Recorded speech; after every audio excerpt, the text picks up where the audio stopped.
আসসালামু আলাইকুম প্রিয় এসএসসি 27 ব্যাচের স্টুডেন্টরা। তোমাদের টেস্ট পরীক্ষা কবে হবে তা নিয়ে আপডেট তথ্য থাকছে এই ভিডিওতে। তো তোমরা যারা 27 সালে এসএসসি পরীক্ষা দিবা তারা অবশ্যই এই ভিডিওটা শেষ পর্যন্ত দেখবে। তো ভিডিওটি শুরু করা গেল। তো এখানে বলা আছে টেস্ট পরীক্ষার সময়সূচি ও গুরুত্ব।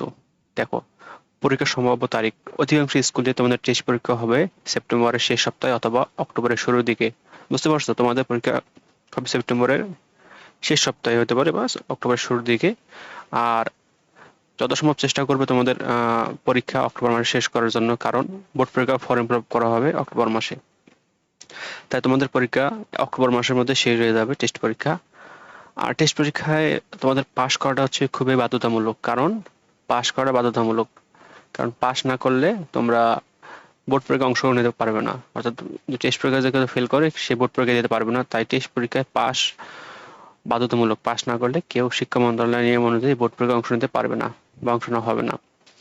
আর সিলেবাস দেখো, টেস্ট পরীক্ষায় সম্পূর্ণ সিলেবাসের উপর পরীক্ষা অনুষ্ঠিত হবে। তাই যারা এখনো ঠিকমতো পড়াশোনা করো নাই তারা চেষ্টা করবা খুব সুন্দরভাবে তাদের পড়াশোনাটা এগিয়ে নিয়ে যাইতে। আর টেস্ট পরীক্ষার মাস্টার প্ল্যান অর্থাৎ 2 মাসের রুটিন, অর্থাৎ তুমি 2 মাসে কিভাবে তোমার টেস্ট পরীক্ষার আগে তোমার বইটা শেষ করবে। তো দেখো, বিষয়ভিত্তিক তালিকা। প্রথমে তোমার কোন বিষয় শেষ হয়েছে আর কোন বিষয় শেষ হয়নি সেটা তোমাকে বের করতে হবে। অর্থাৎ তুমি একটা পৃষ্ঠা নিয়ে এক পৃষ্ঠার অর্ধেকে তুমি কোন বিষয় শেষ হয়েছে তা লিখবা এবং এক পৃষ্ঠার অর্ধেকে কোন বিষয় শেষ হয়নি তা লিখবা। আর 60 দিনের পরিকল্পনায় টেস্টের আগে প্রতিটি বিষয়ের জন্য 5 দিন করে ভাগ করে নিবা। তাহলে একটি বিষয়ের জন্য 5 দিন করে হলে 12টি বিষয়ের জন্য মোট 60 দিন। তো 60 দিনে তোমাদের বই শেষ করা সম্ভব। বুঝতে পারছো? আর সময় বন্টন দেখো, কঠিন বিষয় যেমন গণিতে তুমি 8 থেকে 10 দিন বরাদ্দ রাখবে, অর্থাৎ যে বিষয়টা তোমার কাছে কঠিন মনে হবে। আর যে বিষয়টা সহজ সে বিষয়ে তুমি 2 থেকে 3 দিন সময় রাখবে। এর ফলে হবে কি, তোমার যে বিষয়টা কঠিন মনে হবে সে বিষয়টা তুমি শেষ করতে পারতেছো, আর যেটা সহজ সেটা কম সময় দিয়ে শেষ করতে পারতেছো। তো দুই দিকে তোমার একটা ব্যালেন্স পড়াশোনা হচ্ছে। আর বই শেষ করা, তো টেস্টের আগে পুরো বই অন্তত একবার হলেও শেষ করতে হবে। তা না হলে তুমি পরীক্ষায় ভালো ফলাফল করতে পারবে না। অর্থাৎ টেস্ট পরীক্ষায় যদি ভালো ফলাফল করতে পারো, তোমার বোর্ড পরীক্ষায় তুমি অনেক ভালো ফলাফল করতে পারবে। তো এখন অধ্যায়ভিত্তিক পড়াশোনার কৌশল দেখো, এমসিকিউ অর্থাৎ প্রতিটি অধ্যায় থেকে গুরুত্বপূর্ণ বাছাইকৃত 100টি এমসিকিউ সমাধান করো। অর্থাৎ যেগুলো খুবই গুরুত্বপূর্ণ, বিশেষ করে বোর্ড প্রশ্নের এমসিকিউ গুলা সব পড়ে ফেলবা।